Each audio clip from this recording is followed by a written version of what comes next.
السلام علیکم ورحمۃ اللہ وبرکاتہ، نحمده ونصلی علی رسولہ الکریم، اما بعد فاعوذ باللہ من الشیطان الرجیم، بسم اللہ الرحمن الرحیم، رب اشرح لی صدری ویسر لی امری واحلل عقدۃ من لسانی یفقہوا قولی۔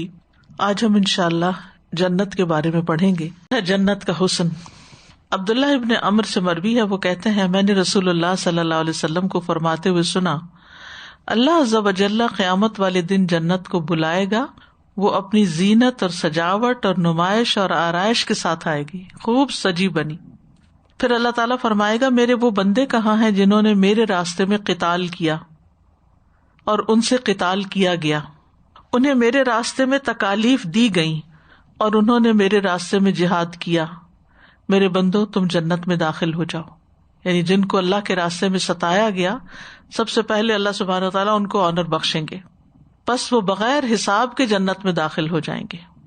دنیا میں انسان کو عافیت مانگنی چاہیے، لیکن اگر انسان پر کوئی بھی تکلیف آ جاتی ہے، کیونکہ ایک نفس سے بھی تو جہاد ہوتا ہے نا، انسان اپنے آپ سے اسٹرگل کر رہا ہوتا ہے، اپنے تزکیے کے لیے فکر مند ہوتا ہے، تو دنیا میں انسان اگر کسی بھی مشکل میں گرفتار ہے، چاہے وہ اپنے اندر کی ہے یا باہر کی، اس پر پریشان نہیں ہونا چاہیے، اس پر اچھی امید رکھنی چاہیے کہ دنیا میں جو بھی کوئی امتحان آیا وہ میرے گناہوں کا کفارہ ہوگا اور میری آخرت کو بہتر بنانے کے لیے ہوگا۔ یعنی ایسے لوگوں کی جن سے قتال کیا گیا اور جنہوں نے اللہ کے راستے میں قتال کیا، اپنی جانیں دی یا کوئی گھر بار لٹائے یا کچھ بھی، وقتی طور پر تو ان کا بہت بڑا لاس ہوا، لیکن اس کا بدلہ کتنا بڑا ہے۔ جنت نہ کسی آنکھ نے دیکھی نہ کسی کان نے اس کے بارے میں سنا۔ سورۃ السجدہ میں اللہ تعالیٰ فرماتے ہیں فَلَا تَعْلَمُ نَفْسٌ مَّا أُخْفِيَ لَهُم مِّن قُرَّةِ أَعْيُنٍ جَزَاءً بِمَا كَانُوا يَعْمَلُونَ أَفَمَن كَانَ مُؤْمِنًا كَمَن كَانَ فَاسِقًا لَا يَسْتَوُونَ أَمَّا الَّذِينَ آمَنُوا وَعَمِلُوا الصَّالِحَاتِ فَلَهُمْ جَنَّاتُ الْمَأْوَىٰ نُزُلًا بِمَا كَانُوا يَعْمَلُونَ۔ پس کوئی شخص نہیں جانتا ان کے لیے آنکھوں کی ٹھنڈک میں سے کیا کچھ چھپا کر رکھا گیا ہے، اس عمل کی جزا کے لیے جو وہ کیا کرتے تھے۔ تو کیا وہ شخص جو مومن ہو وہ اس کی طرح ہے جو نافرمان ہو؟ یہ دونوں برابر نہیں ہو سکتے۔ لیکن وہ لوگ جو ایمان لائے اور انہوں نے نیک اعمال کیے تو ان کے لیے رہنے کے باغات ہیں، مہمانی ہے اس کے بدلے میں جو وہ کیا کرتے تھے، نزلا بما كانوا يعملون۔ تو جنت کی قیمت عمل ہے، عمل صالح۔ نبی صلی اللہ علیہ وسلم نے بھی فرمایا، اللہ تعالیٰ فرماتے ہیں میں نے اپنے نیک بندوں کے لیے ایسی ایسی چیزیں تیار کر رکھی ہیں جنہیں نہ کسی آنکھ نے دیکھا ہے، نہ کسی کان نے سنا ہے، نہ ہی کسی انسان کے دل پر ان کا خیال گزرا ہے۔ یہ اللہ نے ذخیرہ کیا ہوا، اور کیا شان ہے ان کی جن کی اللہ نے تمہیں اطلاع دے رکھی ہے۔ سبحان اللہ۔ دنیا میں کیا ہوتا ہے کہ جب کوئی ایک شخص کوئی بہت اچھی چیز بنا لیتا ہے نا، تو دوسرے اس کا آئیڈیا چرا کے ویسی کاپی کر لیتے ہیں، نقل کر لیتے ہیں اور کچھ نہ کچھ ملتا جلتا بنا لیتے ہیں۔ آپ نے دیکھا ہوگا اکثر شادیوں پر جب لوگ جاتے ہیں تو اسٹیج سیٹنگ کی تصویریں اتار رہے ہوتے ہیں، مختلف آئیڈیاز کو دیکھ دیکھ کے فوٹو بنا رہے ہوتے ہیں، جیولری کی، کپڑوں کی تجسس ہوتا ہے، انہیں پوچھتے ہیں کہاں سے بنوایا، کون ہے ڈیزائنر، کون سا برانڈ ہے، وغیرہ وغیرہ، تاکہ وہ بھی اپنے لیے وہ نعمتیں ایسی حاصل کر لیں۔ لیکن جنت کے بارے میں تو کوئی آئیڈیا دنیا میں کر ہی نہیں سکتا کہ وہ کہ میں نے دنیا میں جنت بنا لی۔ دنیا میں جنت نہیں بن سکتی، نہ اس جیسی کوئی چیز بن سکتی، نہ پھلوں میں، نہ کھانوں میں، نہ پہناوے میں، نہ گھروں میں، نہ سجاوٹ، نہ لینڈسکیپ، کچھ بھی نہیں، کچھ بھی ایسا نہیں، کسی کو آئیڈیا ہی نہیں ہے، اتنا حسن ہے وہاں۔ بعض لوگ جنت میں مشروبات اور ان کے برتنوں وغیرہ کا کچھ پڑھتے ہیں نا، تو دنیا میں بھی ویسے ہی چیزیں بنا کے کچھ اپنے دل کو خوش کرنے کی کوشش کرتے ہیں، یعنی کاپی کرتے ہیں اس کی، لیکن حقیقت یہ ہے کہ اس جیسی کوئی چیز نہیں۔ فرشتے جو تھے وہ جنت کے حسن و جمال سے مروب ہو گئے۔ رسول اللہ صلی اللہ علیہ وسلم نے فرمایا اللہ عز و جل نے جنت کی دیوار کا سونے اور چاندی کی اینٹ سے احاطہ کیا، یعنی اس کی باؤنڈری وال جو تھی سونے اور چاندی کی اینٹ سے، کیا خوبصورتی ہوگی۔ پھر اس میں نہریں کھودی، اس کے درختوں کو کاشت کیا۔ پس جب فرشتوں نے اس کے حسن و جمال کی طرف دیکھا تو کہا اے جنت تو کتنی خوش نصیب ہے، تو بادشاہوں کی منزل ہے، یعنی جو تیرے اندر آئیں گے وہ سبھی کے سب بادشاہ ہوں گے. دنیا کے بادشاہ نہیں مراد، اس سے مراد یعنی غریب سے غریب انسان بھی وہاں بادشاہوں جیسی زندگی بسر کرے گا. سورۃ الانسان میں فرمایا وَإِذَا رَأَيْتَ ثَمَّ رَأَيْتَ نَعِيمًا وَمُلْكًا كَبِيرًا. اور جب تو وہاں دیکھے گا تو نعمت ہی نعمت اور بہت بڑی بادشاہی دیکھے گا. جنت کی بناوٹ کے بارے میں ابو سعید خدری کی روایت ہے، کہتے ہیں کہ رسول اللہ صلی اللہ علیہ وسلم نے فرمایا، اللہ تبارک و تعالیٰ نے جنت کو پیدا کیا، ایک اینٹ سونے کی تھی، ایک اینٹ چاندی کی تھی، اور اس کا گارا یعنی سیمنٹ جو بیچ کا ہوتا ہے وہ کستوری کا تھا، یعنی خوشبودار. اللہ تعالیٰ نے اسے کہا کلام کر، یعنی جنت تم بولو. اس نے کہا قد افلح المؤمنون الذین هم فی صلاتهم خاشعون. آگے بھی کہ مومن فلاح پا گئے، وہ مومنوں کا ٹھکانہ ہے جن کے یہ ٹریٹس ہیں. جنت میں موتیوں کے گنبد ہوں گے. رسول اللہ صلی اللہ علیہ وسلم نے واقعہ معراج کا ذکر کرتے ہوئے فرمایا، پھر جبریل علیہ السلام مجھے لے کر سدرۃ المنتہا تک پہنچے. اسے کئی رنگ ڈھانپ رہے تھے، میں نہیں جانتا وہ کیا تھے. پھر مجھے جنت میں لے گئے، یعنی دنیا میں اس جیسی کوئی چیز نہیں تو آپ کس سے مثال دے کے کہتے اس طرح کے تھے یا اس طرح کے تھے، میں نہیں جانتا وہ کیا تھے. پھر مجھے جنت میں لے گئے، وہاں کیا دیکھتا ہوں اس کے گنبد تو موتیوں کے ہیں اور اس کی مٹی کستوری کی ہے. اسی طرح ایک اور روایت میں آتا ہے کہ جنت کی مٹی میدے کی طرح سفید ہے، یعنی سفید مٹی ہے وہاں کی. سعد بن ابی وقاص کہتے ہیں اگر ناخن سے کم مقدار کے برابر بھی جنت کی کوئی چیز ظاہر ہو جائے تو وہ آسمان اور زمین کے کناروں کو چمکا دے. ناخن سے بھی کم مقدار کی کوئی چیز دنیا میں اگر دکھا دی جائے تو آسمان کے کنارے چمک اٹھے. اور جنت کا کوئی آدمی جھانکے اور اس کے کنگن ظاہر ہو جائیں تو وہ سورج کی روشنی کو ایسے مٹا دیں گے جیسے سورج ستاروں کی روشنی کو مٹا دیتا ہے. ابو ہریرہ کہتے ہیں ہم نے عرض کیا اللہ کے رسول جنت کس چیز سے بنی ہے؟ آپ نے فرمایا ایک اینٹ چاندی کی، ایک اینٹ سونے کی. اس کا سیمنٹ خالص کستوری ہے، اس کے سنگریزے موتی اور یاقوت کے ہیں، اس کی مٹی زعفران ہے. جو اس میں داخل ہوگا وہ نعمتوں میں رہے گا، کبھی تکلیف نہیں پائے گا، اور وہ اس میں ہمیشہ رہے گا، اسے کبھی موت نہیں آئے گی. ان کے کپڑے پرانے نہیں ہوں گے، ان کی جوانی کبھی فنا نہیں ہوگی. ایک کوڑا رکھنے کی جگہ زمین و آسمان سے بہتر ہے.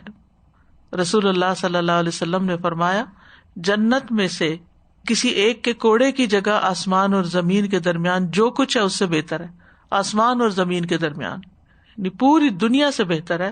کوڑا کتنا ہوتا ہے؟ اتنا 1 گز بھر یا اس سے تھوڑا زیادہ کم. جنت کا ایک چکر دنیا کے سارے غم بھلا دے گا. صحیح مسلم میں آتا ہے، انس بن مالک سے روایت ہے، کہتے ہیں کہ رسول اللہ صلی اللہ علیہ وسلم نے فرمایا اہل جنت میں سے اس آدمی کو پیش کیا جائے گا جسے دنیا میں لوگوں سے سب سے زیادہ تکلیفیں آئی ہوں گی.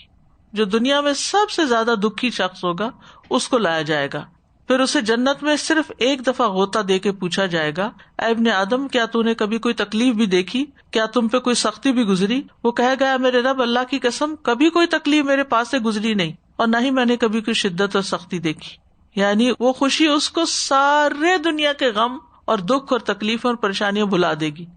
آپ نے دیکھا ہوگا کہ جس دن ہماری طبیعت اچھی ہو، صحت اچھی ہو، ہر چیز اچھی ہو تو ایسا لگتا ہے کہ جس دنیا میں کوئی مسئلہ ہی نہیں، ہم اپنے ہی مسئلوں کو بھول چکے ہوتے ہیں اس وقت. تو جنت میں جا کر انسان دنیا کے غموں کو یاد کر کر کے نہیں روئے گا. دنیا میں تو کیا ہوتا ہے کہ اگر انسان کو کوئی تکلیف پہنچے پھر اس کے بعد کوئی ہمدردی کر بیٹھے تو پھر کیا ہوتا ہے؟ پھر بھی ہم روتے ہیں، اس ہمدردی پہ بھی روتے ہیں. اور اگر کوئی ہمارے ساتھ اور سختی کرے تو اس پہ بھی ہم روتے ہیں کہ کسی کو میرا احساس نہیں، کسی حال میں ہم خوش نہیں ہوتے. لیکن وہاں کسی حال میں کوئی تکلیف ہے ہی نہیں، نہ کسی کی ہمدردی کی ضرورت ہے اور نہ ہی کسی کے غم بانٹنے کی، کیونکہ غم ہی کوئی نہیں وہاں.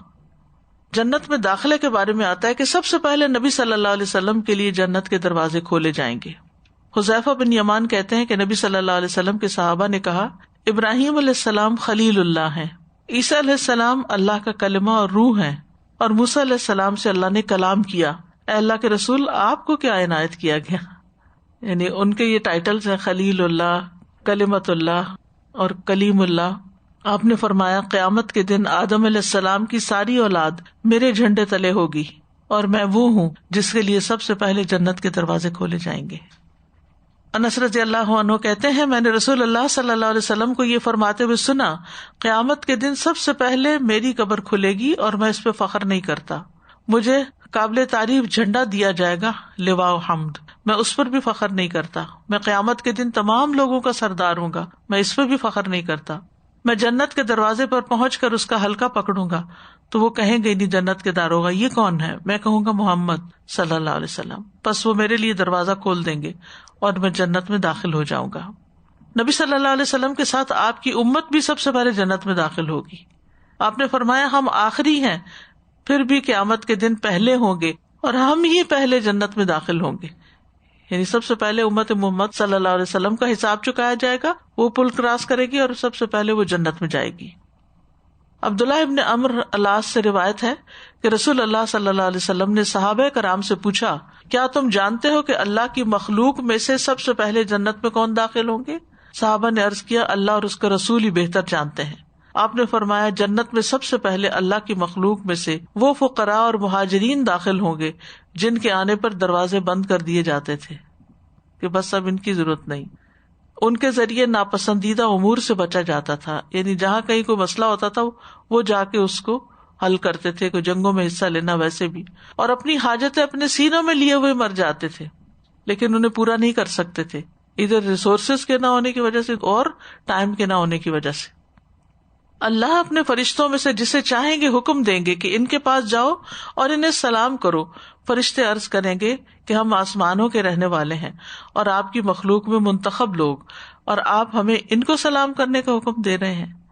اللہ تعالیٰ فرمائیں گے یہ ایسے لوگ تھے جو صرف میری عبادت کیا کرتے تھے، میرے ساتھ کسی کو شریک نہیں ٹھہراتے تھے، ان پر دروازے بند کر دیے جاتے تھے، ان کے ذریعے ناپسندیدہ امور سے بچا جاتا تھا، یہ اپنی ضروریات اپنے سینوں میں لیے لیے مر جاتے تھے لیکن پورا نہ کر سکتے تھے، چنانچہ فرشتے ان کے پاس آئیں گے اور ہر دروازے سے یہ آواز لگائیں گے، سلام علیکم بما صبرتم فنعم عقبی الدار، سلام ہو تم پر اس کے بدلے جو تم نے صبر کیا، سو اچھا ہے اس گھر کا انجام۔